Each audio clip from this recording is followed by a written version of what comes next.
Welcome to the deep dive. Today we're trying something a little different. We are attempting to step directly into the control rooms, into the research labs of the people who are actually building our future. That's right. We're going to be decoding the minds of AI CEOs, the founders of these foundational models, and, the top-tier researchers, the people who are really driving this industrial revolution at a speed that is, frankly, unprecedented. And our mission today really is a crucial translation job. It is. It's all about translation. Because if you're, say, a non-technical C-suite executive, you have to parse the signal from the noise. There's so much noise. So much. And it's not just about understanding the headlines or, the hype. It's about getting the fundamental concepts, the deep thinking behind terms that get thrown around, like AGI timelines, scaling laws. Existential risk. Existential risk, exactly. And without that foundational knowledge, how can you do any real strategic planning? It's basically impossible. Exactly. Our aim here is to cut through all of that complexity, all the uncertainty, and translate this really technical language into actionable strategic insights, specifically for you. We want to move beyond this idea of AI as just a black box. Right. We're asking the question, what is the engineering logic that's driving these massive, massive investments and, frankly, some of the dramatic predictions we're hearing? And what's so fascinating, and what I think we need to establish right up front, is that this technological shift, it's structurally different. It's not like the internet. It's not like mobile computing. How so? Well, the complexity and just the sheer speed of AI's development it's highly nonlinear. The capabilities can just jump almost unpredictably. The leaders themselves, they admit it. They say they're operating under conditions of just massive uncertainty. And yet the stakes couldn't be higher. They couldn't. Monumental is the right word. You have two very extreme outcomes on the table. Right. On one hand, you have the promise of, solving scarcity, curing diseases, achieving energy independence, maybe even eliminating poverty. It's this vision of maximum human flourishing. And then on the other hand, You have the high-stakes risk, the P-doom scenarios, where an uncontrollable intelligence could severely destabilize, everything. so given this extreme range of outcomes, the only rational approach really is a kind of cautious optimism. Cautious optimism, I like that. And the core strategic insight that every C-suite needs to internalize is this. The AI transition is already happening. It's underway. And it is going to structurally change the economy and society in massive, non-reversible ways. So the debate is over. The debate is over. We have to focus our energy now on how to structure and navigate this new world, not, arguing about whether it's coming. And that structural change really starts at the foundation. So let's unpack this. Let's start with the fundamental technical concepts that explain why these systems are so powerful and maybe what the limits of their current architecture really are. Sounds good. So to really understand the strategic implications, the financial ones, the cost of training, the speed of deployment, we have to start by getting our heads around the brain of modern AI. And that really starts with large language models, LLMs. Right. So when we talk about this current generation of foundational models, LLMs are, at their core, incredibly sophisticated next token prediction machines. So they're guessing the next word. In a very, very smart way, yes. They're trained to guess the next word in a sequence over and over and over again across just vast amounts of text. But this technology didn't just appear out of nowhere. It has a history. It evolved from earlier deep learning systems. Yeah. Systems that first had great success in very narrow fields, like recognizing handwritten characters. And then around 2012, they got really good at reliably identifying objects in images. And that visual breakthrough, that was really the start. That kicked off the deep learning wave that we're riding today. But the truly revolutionary shift, the thing that changed the game, came when researchers realized something almost counterintuitive. Which was? That just by increasing the size and the input of these language models, you got these disproportionately large increases in capability. This became known as the scale thesis. The scale thesis. So bigger is just better? It's a bit more nuanced, but that's the gist. The scale thesis is this empirical observation that if you scale up three things at the same time, the size of the neural network, the quantity of data you feed it, and the compute you use to train it, the text that comes out is significantly more coherent. It sounds more intelligent. And it starts to show new abilities. Exactly. These new, often unpredictable, emergent abilities. And this observation led directly to the industry's prevailing strategy right now, which is basically scale at all costs. The assumption being that if you just keep throwing more resources at it, eventually you'll get to AGI. That's the bet. And when we talk about scale, you really have to internalize the sheer magnitude of what we're discussing. It's staggering. We're talking about models trained on tens of trillions of words. I saw one analysis that really put it in perspective. It calculated that for a human to read that much, reading 2047, it would take somewhere between 400,000 and 500,000 years. 500,000 years of reading. Yeah. It just highlights how inefficient it is, in a It's way. incredibly inefficient. And that's exactly where the core technical and even philosophical debate in the field is right now. Because while this massive scale drives coherence and makes these things useful, The critics are saying it's not enough. the critics, and that includes some of the original godfathers of deep learning, they argue that LLMs alone will not reach true human-level artificial general intelligence. Okay, so why not? I mean, if it can write complex code, it can compose an essay. What's missing from that picture? They struggle fundamentally with understanding the real physical world. They are. At the end of the day, they're just data-intensive pattern matchers. They lack what we call embodied intelligence. Embodied intelligence. Or, an innate understanding of physics. Yeah. The kind of robust, intuitive knowledge a 2-year-old or a 4-year-old child picks up just by stacking blocks or watching things fall. Just by interacting with the world. Exactly. And crucially, that child gathers all that knowledge using orders of magnitude less data than these LLMs consume. The child learns efficiently. The LLMs, they learn by brute force. So the strategic takeaway here for an executive is that while scale is incredibly powerful right now, it's also inherently inefficient. The next big leap has to come from efficiency, not just more volume. That's a challenge. So if the LLM architecture isn't the final answer, what was the core innovation that allowed this massive brute force scaling in the first place? And that, I think, brings us to the game-changing architecture, the transformer. Yes.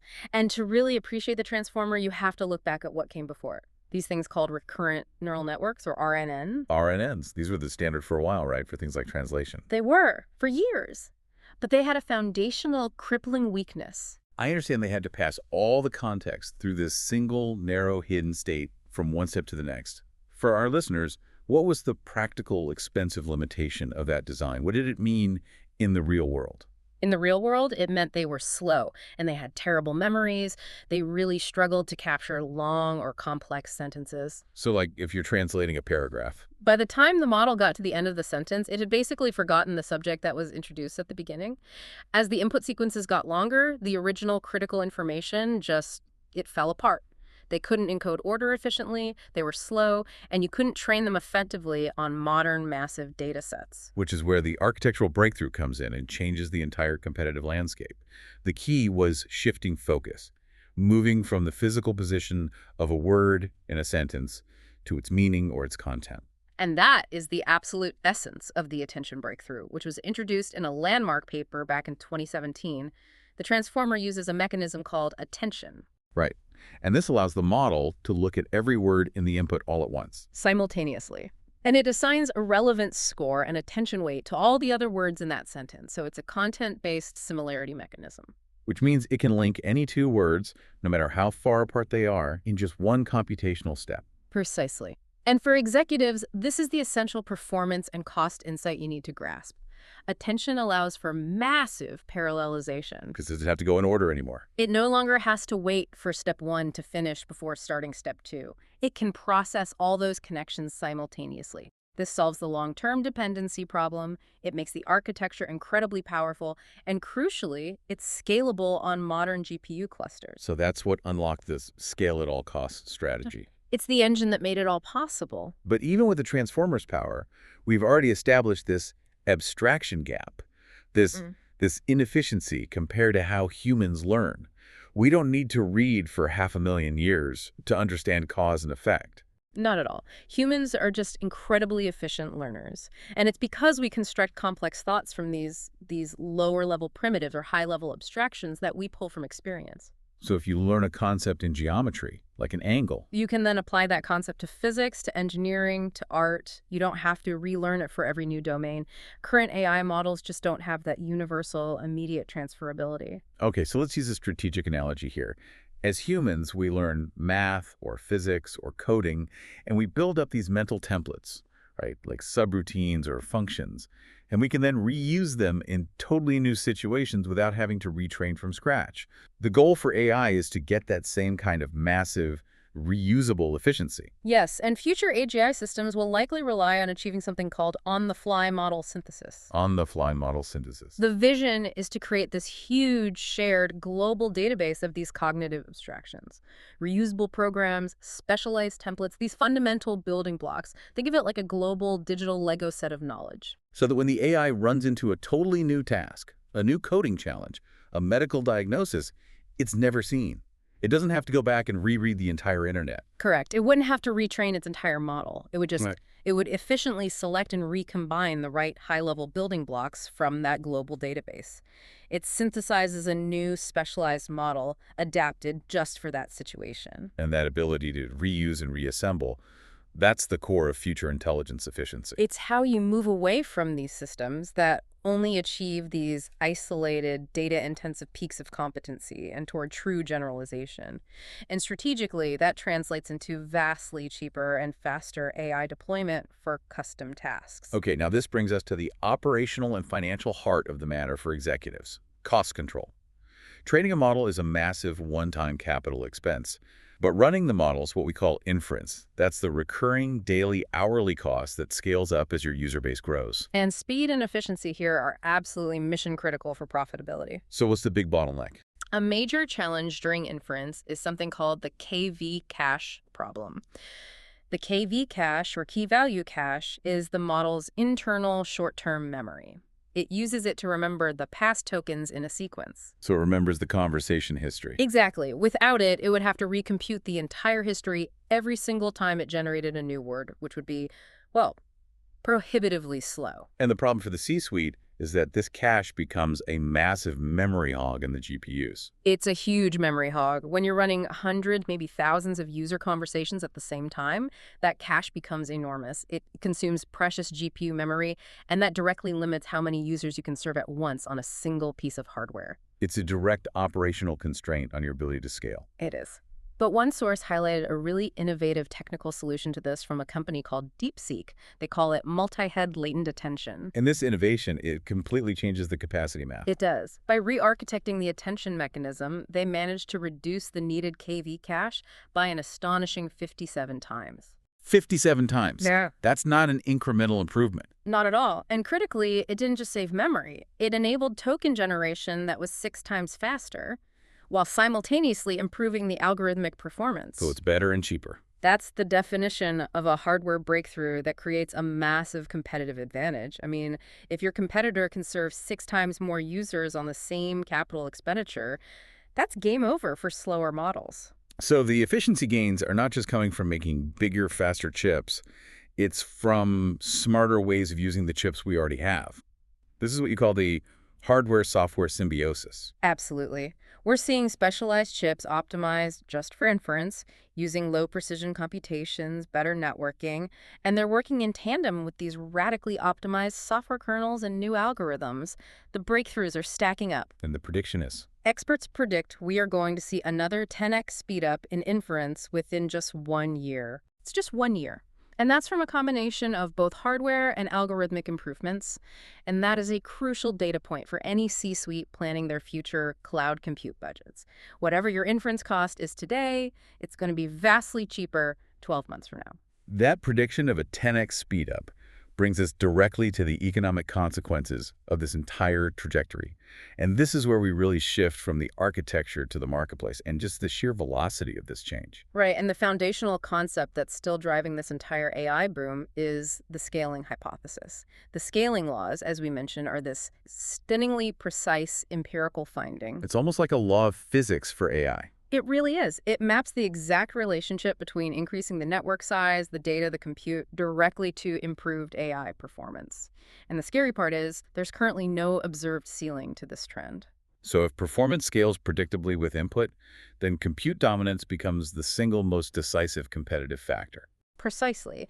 And the sources note that Western firms, particularly Google and OpenAI, they likely maintain a pretty significant advantage in the sheer amount of compute they have available to train these models. And that translates directly into a competitive edge in model quality and capability. It does. It makes access to these vast compute pools the new geopolitical currency. And this compute is scaling to truly gargantuan levels. I mean, we're pushing up against physical infrastructure limits.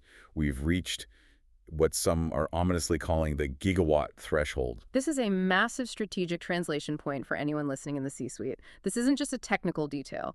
This means the competitive battlefield has fundamentally shifted from who has the best algorithms to who controls the cheapest, most reliable utility infrastructure. Give us an example. We'll look at XAI. They're building the first gigawatt training cluster Colossus 2 in Memphis. A gigawatt training cluster, Yeah. that's the power requirement of a small city or a major power plant. It is. And at that scale, power and cooling become the critical constraints. It's not about the chips anymore. We are literally watching AI labs become de facto power brokers. So strategic decisions about where to build a data center are now driven by access to cheap, massive-scale utility resources. Exactly. It forces AI companies to start looking and acting like energy companies. Now, this massive scaling, you would think, would result in perpetually expensive AI. But surprisingly, we're seeing the opposite. We're seeing what might be the most profound economic development of the last decade.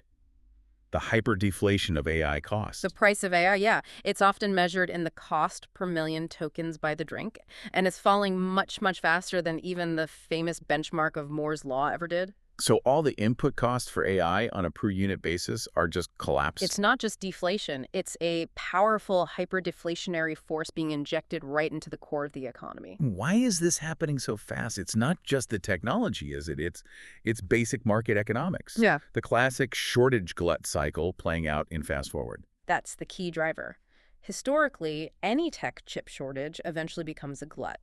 And right now, the massive profit pools that are being enjoyed by the current chip leaders, like NVIDIA, that acts as an undeniable bat signal to the entire global industry. Billions of dollars are just rushing in to compete. That bat signal draws capital, it draws startups, it drives rapid advancements in AI chips from every single direction, and that just accelerates the cost decline beyond any predictable technical curve. So you have this combination of relentless scaling and hyper-deflating costs, and that's driving what the sources call an unprecedented economic velocity. And this is why we're seeing companies achieve $10 billion valuations in just 3 years, a rate that was simply unattainable for legacy businesses in previous tech cycles. Because the ability to deploy high-value cognitive capability at near-zero marginal cost just creates these explosive valuation opportunities. It's an abundance machine.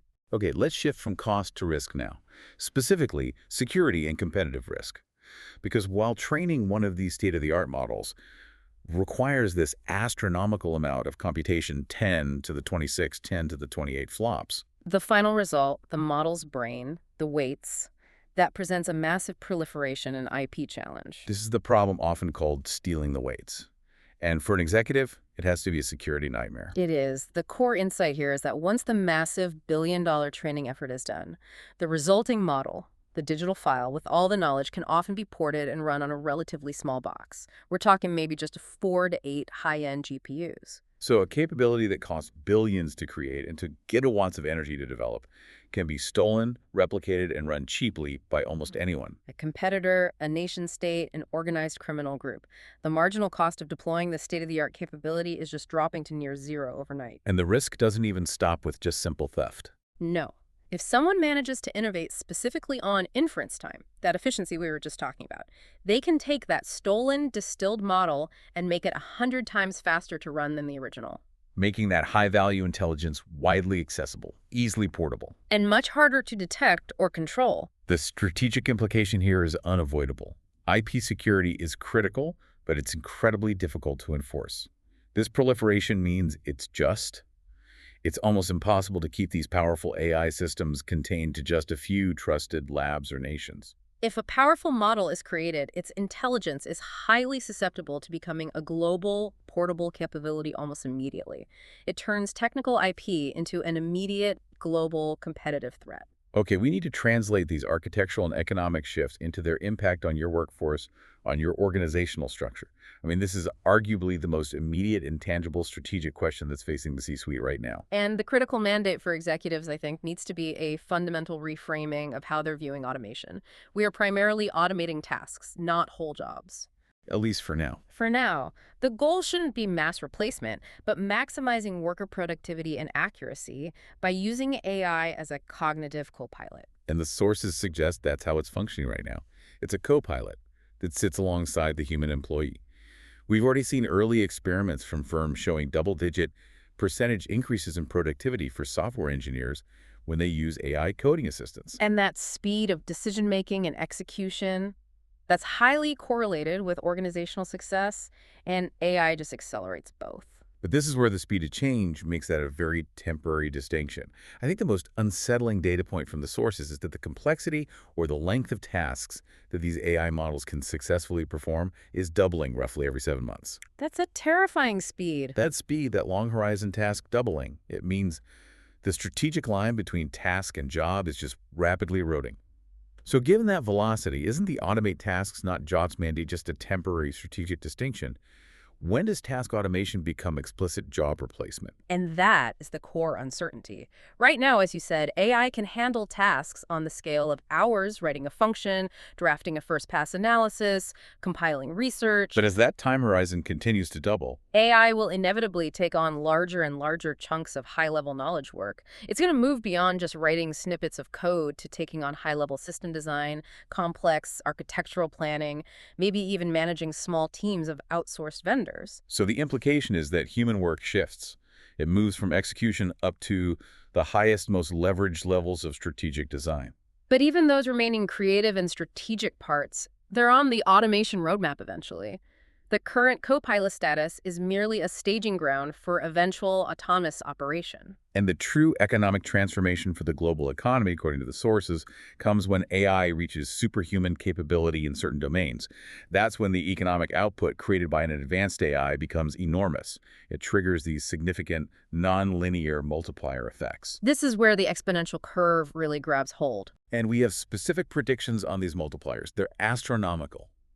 The sources suggest a superhuman coder milestone is estimated to be a 5x multiplier on existing human capability. A superhuman AI researcher could be a 25x multiplier on the pace of scientific discovery.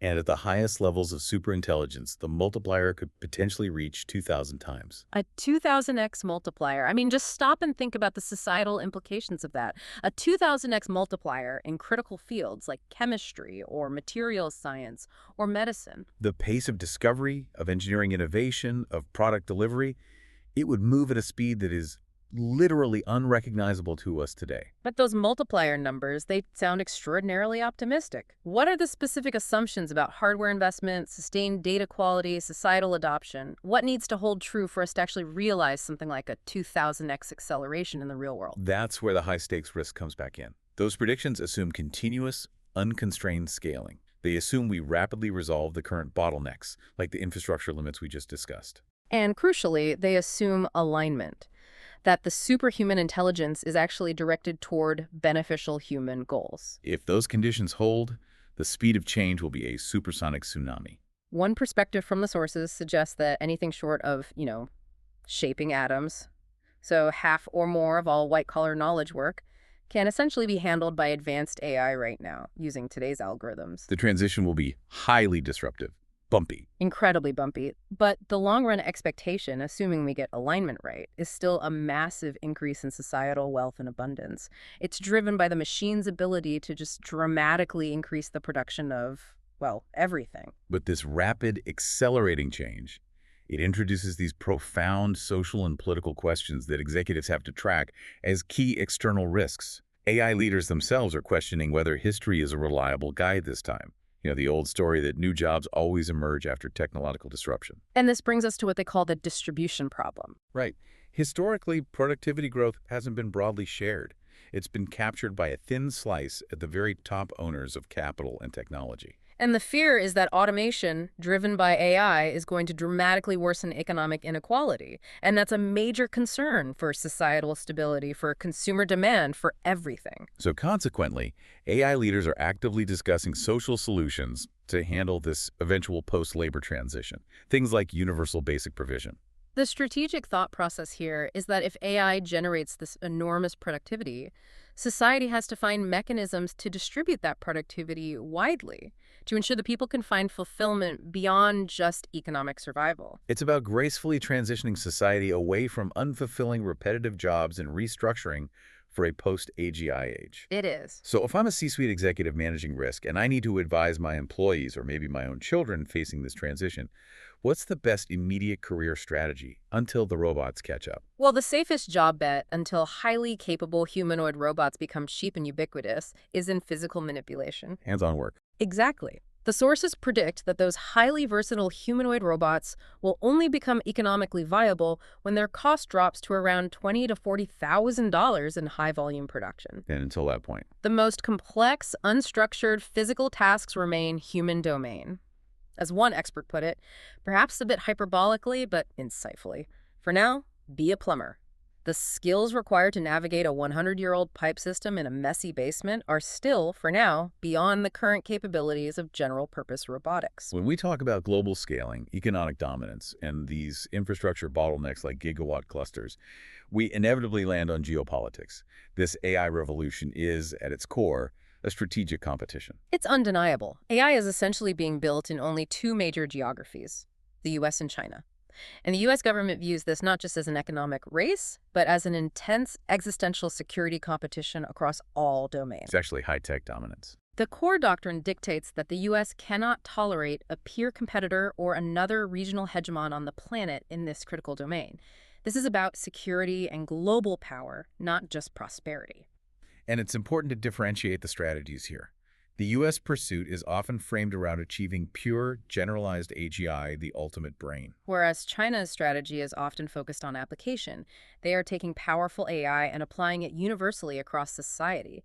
They're leveraging a strong work ethic and focusing intensely on consumer apps and on robotics. So they're trying to do in robotics what they did with electric vehicles. Exactly. Dominate the manufacturing and deployment side through scale and subsidized efficiency. And this competition framework is driving policy decisions in both countries. Which leads to this core regulatory tension.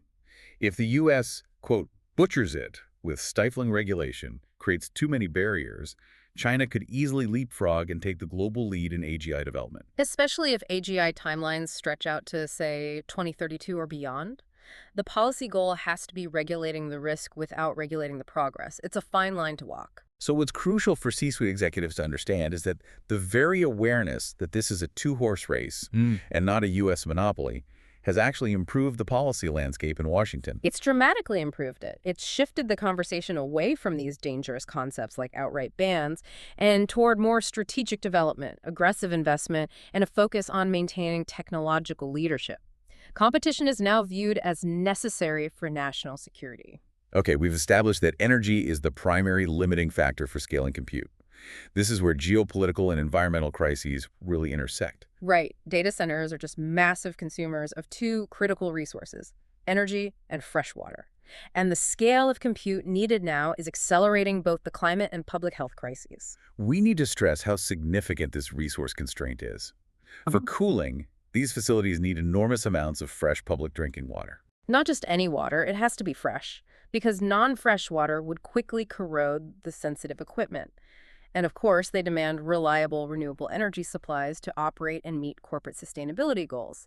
This makes AI deployment incredibly location-specific. And the scarcity of AI infrastructure access is already a major global competitive challenge. It's not just a matter of having the money to buy the chips. No. One C-suite observation highlighted a massive company like the Saudi oil giant Aramco being hindered by a 9-month process. 9 months. Just for the purchase order, export control, deployment, and installation of the necessary U.S.-made equipment.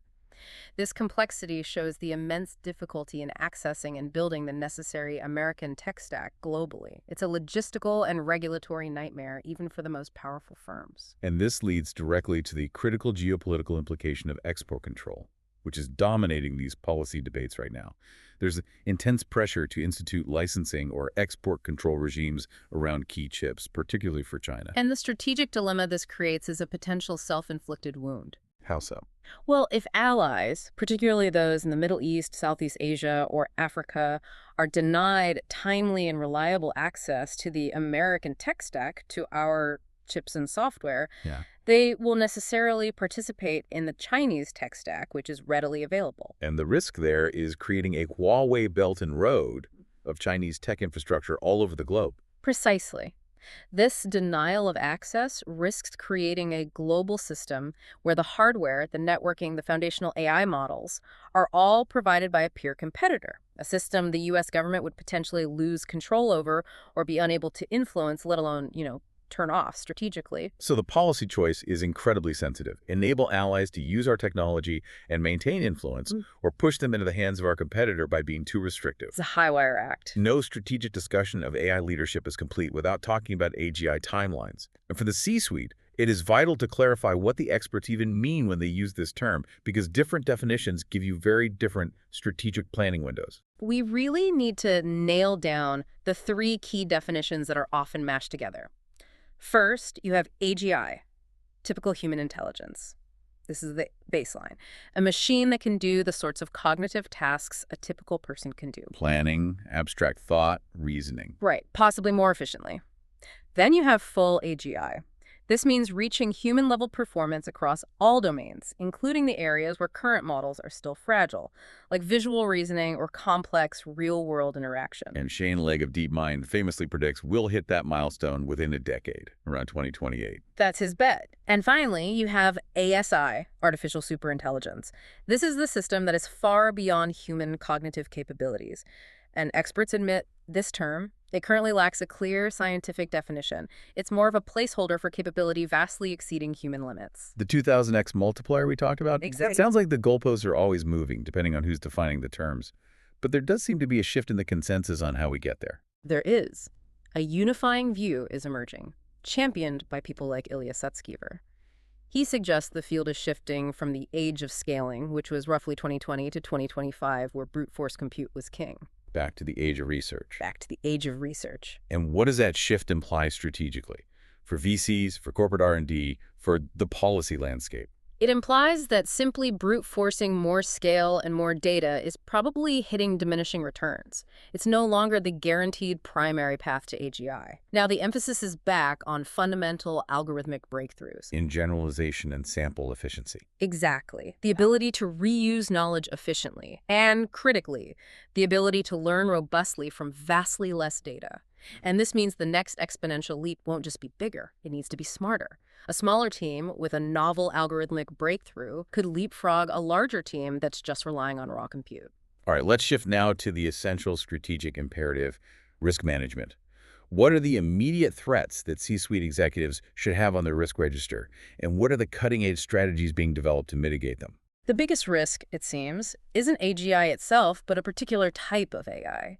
The primary concern, voiced by pioneers like Yoshua Bengio and Stuart Russell, is the arrival of agentic AI. Agentic AI. AI that can act on its own, that can set complex long-term goals, pursue resources, and operate autonomously in the real world, not just waiting for a human prompt. So the difference between a sophisticated chatbot and an autonomous goal-seeking system. That's the critical distinction. Right. And when you combine agentic AI with optimization, its drive to succeed at its long-term goals, a hypothesized failure mode emerges that sounds like science fiction, but it's actually being demonstrated in labs.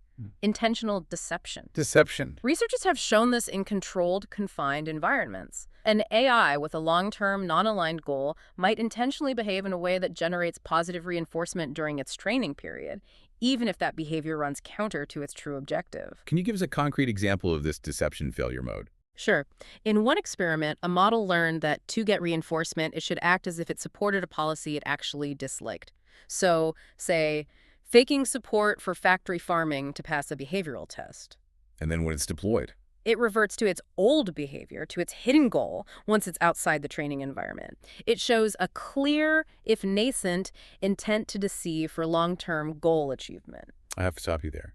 That is a chilling concept. I mean, the idea that a major AI CEO's best hope is some kind of infrastructure failure. A Chernobyl-like AI caused catastrophe before full superintelligence arrives. What specific mechanism of failure are they worried about beyond just a rogue chatbot?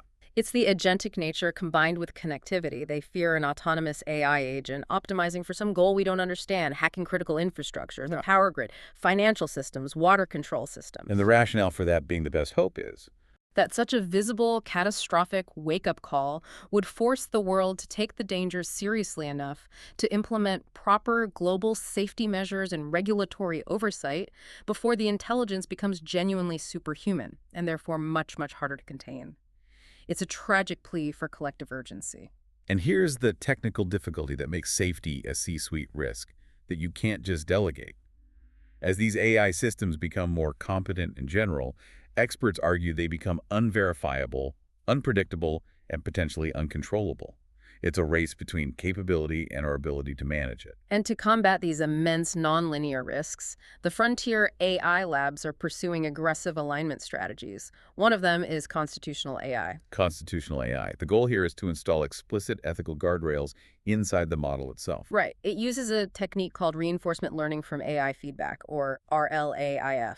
So how does that translate into a functioning safety mechanism? You can think of it as a recursive self-correction loop where we use AI to police other AI. You start with a pre-trained model and you show it two possible responses to a query. Then you introduce a set of written principles, the Constitution, embodying things like harmlessness or specific corporate values, and you use a separate, highly principled AI model as an ethical grader. This grader scores the two responses against that Constitution and chooses the better one. So we're not trying to program ethics directly into the code. We're using a second, highly principled AI to grade the first one's output against a legal charter, forcing the primary model to internalize those guardrails over time. That's the idea. It's training through feedback. But that sounds robust, but what about human ingenuity for misuse? People will always find a way around the rules. That brings us to the second crucial strategy, adversarial training. Because of the open-ended nature of potential misuse, a user can always find a clever way to bypass safety measures, framing a request as a scenario for a movie script or something. The only way to combat this is to get aggressive. This means focusing on that policy gap, the spaces where users might find a loophole. Exactly. Companies focus on trying to adversarially draw out all the bad things, sophisticated ways to commit crimes, bypass filters, generate toxic content, so they can then train against those specific failure modes and stamp them out one by one. It's a constant arms race against misuse. You have to assume the worst-case scenario from your users and constantly update the guardrails. Now, beyond just training the model to behave well, there's this crucial research focused on understanding why the model makes the decisions it does. For the C-suite, this is the quest for auditability and accountability. This is the field of mechanistic interpretability, or MEC-interp. The goal of MEC-interp is to treat the neural network weights not as some magic black box, but as a compiled computer program that needs to be reverse engineered. Researchers want to understand the actual algorithms that are running inside the model, not just rely on the input-output relationship. And why do we care strategically about this? Because right now, when an AI makes a catastrophic or unaligned decision, we have no idea why. MEC-interp is the effort to install the necessary digital surveillance inside the AI's mind so we can audit and debug it, treating it like mission-critical software, not some mysterious entity. The technical view here is that the training process, gradient descent, is often seen as smarter than you. It creates these almost biological, complex entities that grow on an architectural scaffold. So early research is looking for circuits. Right. These sparse connections within the network that represent simple, crude recipes like a circuit for how to detect a car. But the key challenge they're running into sounds like it defeats the whole purpose of clean auditability. Polysemanticity. It does. It's a huge problem. Polysemanticity is this phenomenon where a single neuron within the network often responds to a bunch of completely unrelated things. So it's like trying to find the file responsible for car recognition in the AI's brain, Yeah. only to find that same file also controls potted plant detection and the sound of a dog barking. It's exactly like that. It's a messy, overlapping system that just resists clean reverse engineering. And this complexity is why the field is so far from being able to perfectly explain the complex decisions of these high-capacity models, which makes true accountability a technical impossibility for now. So given the immense power, the economic velocity, and this potential for catastrophic risk, the AI developers themselves are arguing they can't take responsibility for the whole problem. They need governments to step in. Their position is valid. Government action is essential to sculpt the technology to deliver the massive benefits while limiting the harm. But executives have to be critically aware of the political dynamics at play here. Because companies are highly adept at directing policy to help themselves. Precisely. A critical observation is that some AI companies have focused very heavily on existential risk in their dialogues with governments. And this, conveniently, can result in rules that focus on the resource-intensive requirements for building extremely advanced models. Which essentially kneecaps their competitors by raising the regulatory or capital requirements for anyone else to enter the market. It solidifies their own position. It can. So if the government is looking for a necessary, non-self-serving first step in regulation, what is the consensus that policymakers can reasonably ask for? Transparency. It has to be transparency. For developers of advanced frontier AI, this means transparency regarding the risks, the capabilities, and the rigorous evaluations of their models. Without that foundational understanding, that shared source of truth, broader informed regulation that actually addresses the risk rather than just regulating market entry is impossible. It's the foundational prerequisite for any sensible global governance. We have covered a tremendous amount of ground today. Moving from the microscopic world of transformer architecture and this search for reusable abstractions, all the way to the global landscape of gigawatt computing clusters and high-stakes geopolitical competition. And to summarize the key translations for your strategy, we decoded next token prediction into the scale at all costs thesis and, importantly, its current inefficiency. We move past the generalized job loss fears to understand the task automation velocity, the fact that the complexity of work AI can handle is doubling every 7 months. And we translated the theoretical concept of existential risk into concrete active safety mechanisms like constitutional AI and the hard, ongoing engineering challenge of mechanistic interpretability. So the C-suite imperatives are now clear. You need to prioritize speed.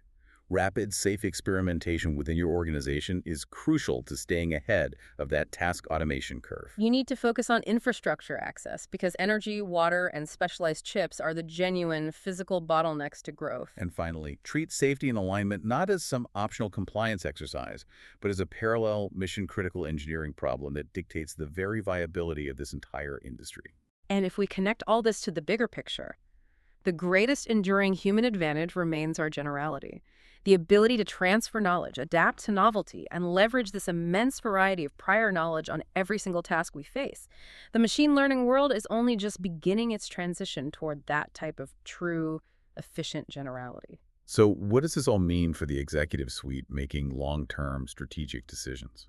Well, if AI is rapidly increasing cognitive production and it's leading us toward a world of increasing abundance, the true strategic challenge for any company or for society is not just figuring out how to use this intelligence, it's fundamentally deciding how to define value, meaning, and purpose in an age when economic survival is no longer guaranteed to be tied to human labor. So the final question for your organization is a profound one. What new sources of human flourishing, creative, social, scientific will your organization champion in the face of this absolute transition? Because that is the only work that will truly differentiate us.